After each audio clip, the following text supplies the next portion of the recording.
Somaliland, a land that defies misconceptions and exposes the hidden truths buried in history. Once a British protectorate, Somaliland gained its sovereignty on June 26, 1960. The international community didn't waste a moment in recognizing this new nation. Over 35 countries, including influential members of the United Nations Security Council like China, the United States, and the United Kingdom, quickly acknowledged Somaliland's independence. It was a proud moment for the people and their newfound nation. Over 30 states sent congratulatory telegrams to the Somaliland government welcoming it to the Comity of Nations. But here's where the story takes a disturbing turn. Soon after, there was talk of a merger between Somaliland and Somalia, aiming to create an ethno-national state called the Somali Republic. However, due to legal blunders, this merger never materialized. Contrary to popular belief, in 1960 it was Somalia that merged with the already recognized state of Somaliland, while Somalia itself was under a United Nations trusteeship. It's important to understand that Somaliland has never been a part of Somalia. In fact, it was Somalia that merged with the already recognized state of Somaliland, while Somalia itself was under a United Nations trusteeship. Now let's dig into the legal perspective.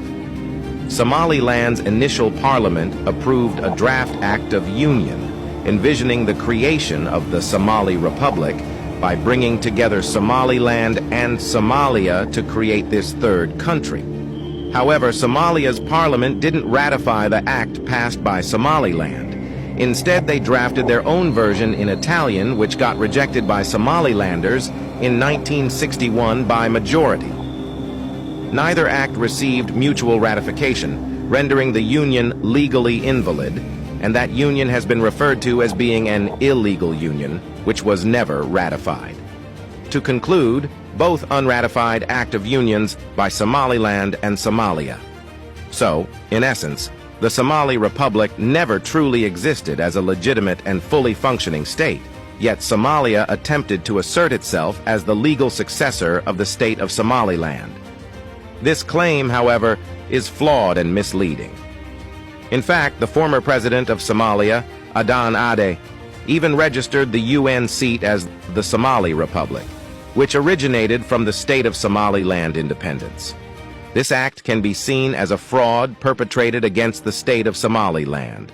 To this day, Somalia continues to use the credentials of Somaliland from June 26th for the UN seat and falsely presents itself as the Republic of Somaliland.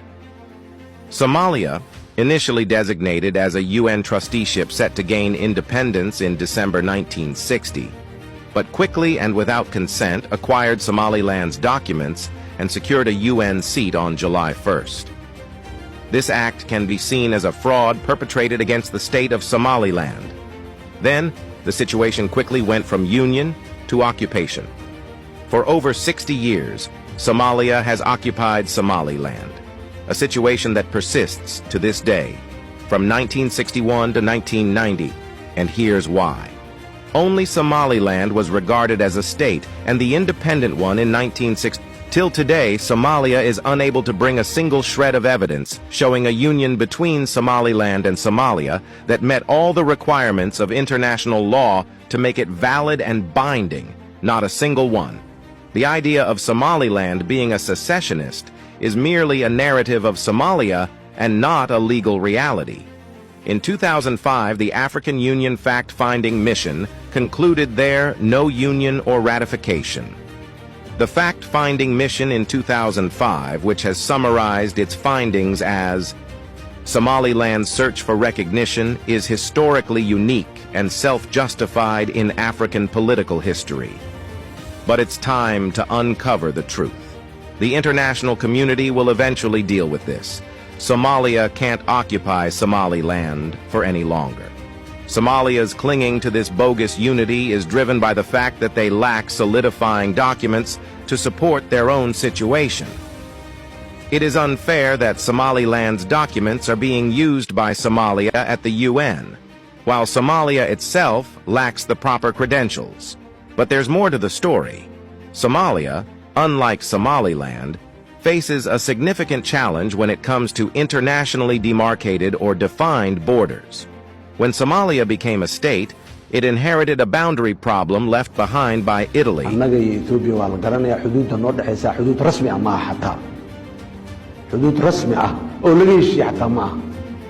marka issue ma qadiyad maanta taagan ma aha laakiin waa meeshaas taagan taariikhiyan meeshaas joogta. Adding to the complexity, Somalia lacks a definitive piece of paper to indicate its sovereignty guarantee. In contrast, Somaliland possesses well-documented credentials and independence documents. The absence of international re-recognition and the dispute surrounding Somalia's changing the narrative to secessionists covered up the reality. Meanwhile, Somaliland stands firm with its legally recognized status and documented independence. Somaliland, despite its rightful claim to sovereignty and its efforts to seek recognition, faces resistance from Somalia. Somalia knows that if the case were to be taken to the international court, they would likely lose, further complicating their position. It just complains and complains instead of taking things to the international court like any other country who is seeking justice. If they really think Somaliland is theirs and Ethiopia is in the wrong, why not prove it where it matters? In front of the international court? Going to trial would show everyone what the true facts are. They must know the international court would figure out pretty quick that Somalia occupied Somaliland. Even worse, going to court might make Somalia held accountable for the killing of all innocent Isaaq people and open the Isaaq genocides case. No wonder Somalia would rather push for a propaganda go to the court and get in trouble for its occupation. It's pretty obvious Somalia just wants to confuse everyone with media propaganda instead of dealing with things properly through law. They know their story wouldn't hold up if judges started asking real questions and demand evidence. If Somalia's claim was solid, why all the fuss about proving it? A lot of people assume Somaliland's quest for regaining their statehood started in 1991. That's not true. Actually, it started in 1961, right after the occupation of the Republic of Somaliland. From that very first year of occupation, the people of Somaliland resisted. Just 1 year after Somalia's illegal union, Somaliland held a referendum where the majority voted against union with Somalia. Their choice failed to be respected. Somaliland officers led by Abdullahi Congo carried out the first liberation coup attempt to free their occupied country in 1961. A group of Somaliland military officers were put on trial for treason in Somalia's Supreme Court. However, the presiding judge dismissed the charges, confirming that no legal act of union between Somaliland and Somalia ever existed.